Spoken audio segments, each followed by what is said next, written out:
നമസ്കാരം. റാഫ്റ്റോക്ക് ഫുട്ബോളിലേക്ക് അവർക്കും സ്വാഗതം. ലോക ഫുട്ബോള് രണ്ട് തട്ടിലേക്ക് മാറുന്ന കാഴ്ചയാണല്ലോ വേൾഡ് കപ്പിന് ശേഷം നമ്മൾ കണ്ടത്. എന്ന് പറഞ്ഞാൽ ജിയാനി ഇൻഫാൻറ്റിനോക്കെതിരെ ഒരു വിഭാഗം, പ്രധാനമായിട്ടും യുവേഫ, പിന്നെ കോൺകകാഫും യുവേഫയെ അനുകൂലിച്ച് രംഗത്ത് വരുന്ന നമ്മൾ കണ്ടു. AFCയുടെ സ്റ്റേറ്റ്മെൻറ്റും അന്ന് ആ ഒരു വേൾഡ് കപ്പിൻ്റെ സ്റ്റേക്കൊക്കെ വിൽക്കാനുള്ള ശ്രമത്തിനെതിരെ തന്നെയായിരുന്നു. ഇപ്പോൾ ഓരോ അസോസിയേഷനുകളും, അതായത് മെമ്പർ അസോസിയേഷനുകളും അവരുടെ പിന്തുണ ഇങ്ങനെ വെളിവാക്കിക്കൊണ്ടിരിക്കുകയാണ്. ഇൻഫാൻറ്റിനോക്ക് പിന്തുണയുണ്ടോ, അതല്ല ഇൻഫാൻറ്റിനോ പുറത്തു പോകണോ എന്ന തരത്തിലുള്ള ചർച്ചകൾ നടക്കുന്നുണ്ട്.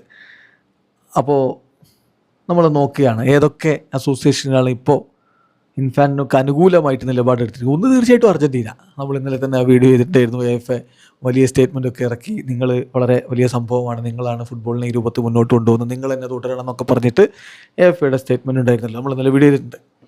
അതുകൂടാതെ ഖത്തർ അനുകൂലമായിട്ട് നിലപാടെടുത്തിട്ടുള്ള FAകളാണ് Qatar FA, UAE, Morocco, Egypt, Sri Lanka, DR Congo, Djibouti, Lebanon, Indonesia, Philippines, Kuwait, the Gambia, Mexico, Argentina, Paraguay, Bhutan, Bangladesh.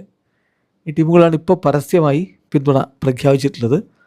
ഇനി എതിർത്തുകൊണ്ട് രംഗത്ത് ഓൾറെഡി വന്നിട്ടുള്ളത് Germany, Norway, Wales, Serbia, Sweden, Greece, Albania, England, Jordan, Netherlands, Finland, Denmark, Croatia, Romania ടീമുകൾ already അവരുടെ എതിർപ്പ് പ്രകടിപ്പിച്ചിട്ടുണ്ട്.